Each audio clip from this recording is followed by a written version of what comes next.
Ang crispy, diba? Simulan na natin mga kayanis. Guys, lalagay lang natin itong ating sibuyas. Ayan, bawang. Mga 5 ulo. Pinutol-putol ko lang. Then, maglalagay din tayo ng pamintang durog. Ay, buo. Sorry po. Tapos, bay leaves. Ayan. Generous amount of salt. So, ayan. Then, pakukuluan lang natin yan. Namitan ko lang siya ng pressure cooker para mas mabilis. So, nilakasan ko muna yung apoy. Then, mamaya, kapag ano na, is, tsaka na natin pahinaan. Yung ating 15 minutes off na natin. Then, hayaan na muna natin. Guys, ito yung ating meat. For sure na malambot na to guys. So, cook natin.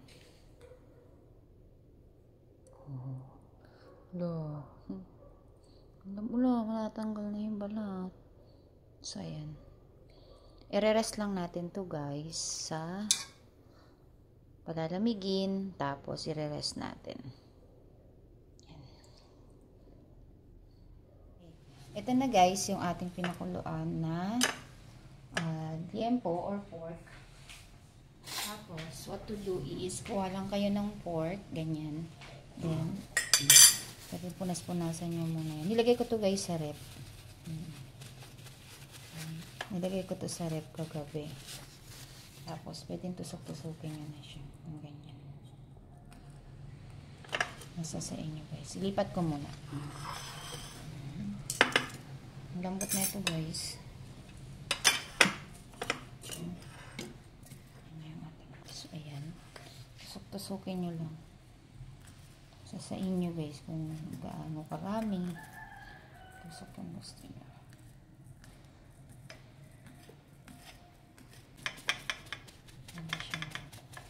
Next is lagay na natin yung ating generous amount of salt sa top lang.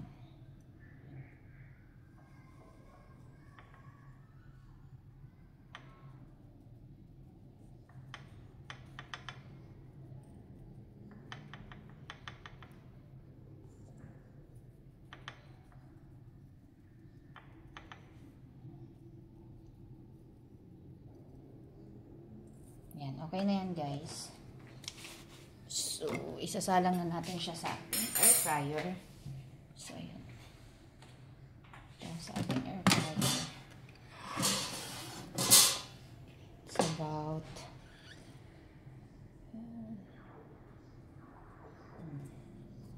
so, ayan. Tingnan niyo. Salang na natin siya.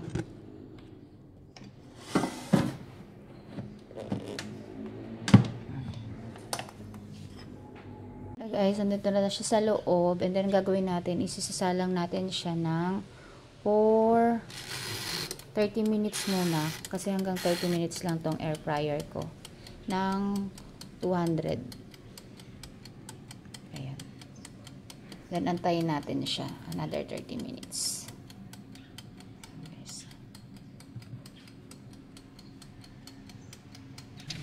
At syempre guys, habang nag-aantay tayo, syempre matagal tayong naka-idle dahil nakasalang naman yung ating liempo. So, nag-online muna ako dyan, then nag-check ako ng emails. Tapos ayun nga, nagkaroon ako ng problema sa tax ko sa YouTube.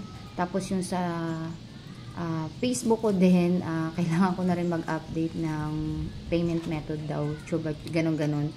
So, inayos ko na rin siya. So, ginawa ko na rin siya kanina. And thank God at naayos ko na rin. Tapos yung sa tax ko is waiting na lang ako. Kasi hindi ko talaga siya guys na-check nung last year, December, na meron na pala akong email na kailangan kong gawin yung tax ko. So ngayon, nagkaroon ako ng time. Sabi ko, itry ko nga i-check. So I check ko. Tapos ayun, kailangan ko talaga siyang i-update. So nagtataka talaga ako last week kung bakit ganun lang yung sinahod natin. So, ang laki ng tax na kinaltas sa atin. Guys, tapos na yung 30 minutes. So, i-check natin ngayon kung kumusta naman.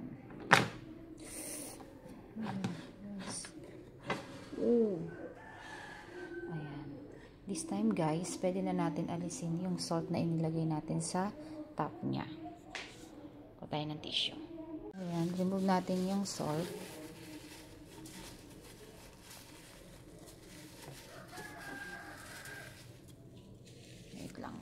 Remove ko lang guys yung salt niya and then ibabalik natin siya for another 30 minutes. Yan. Same. And then another 30 minutes. Yan. Mga 1 hour siguro guys. Yan. Titingnan natin mamaya kung crispy na. Check natin guys kung kumusta naman. After ng 1 hour. Wow! Tignan niyo guys. Yan na siya. Yan. Yan. Tignan natin kung luto na. Oh. Diba? Oh, sorry. Yan. Diba guys?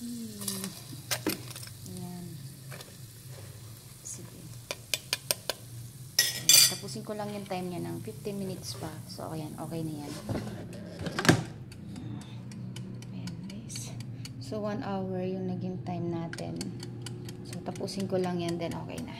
Ang ating pork belly. Yan.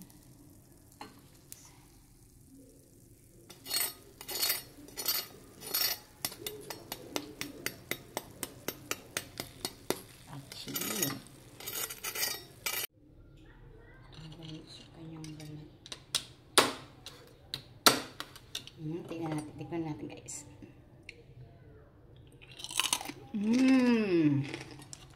Grabe. Sobrang lutong.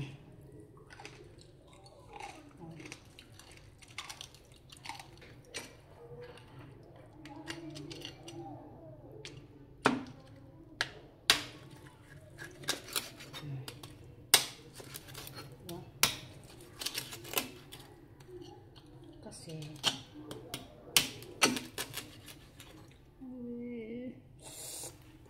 lechon. Ay.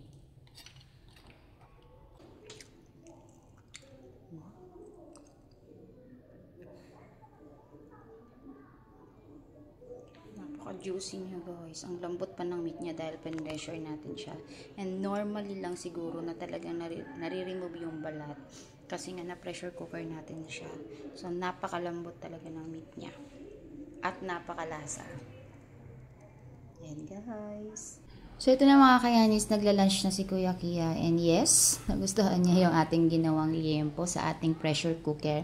At napakalambot talaga guys ng kanyang mga meat. At napaka-crunchy niya talaga. So, for sure, na uulit-ulitin ko to kasi favorite talaga ni Kuya Kia yung liempo. Thank you for watching mga kayanis. Ito kasi. What's that? Sarap yun kasi. Eat mo na. Ito kasi. Opo. Yan itit. You bite it. Sarap!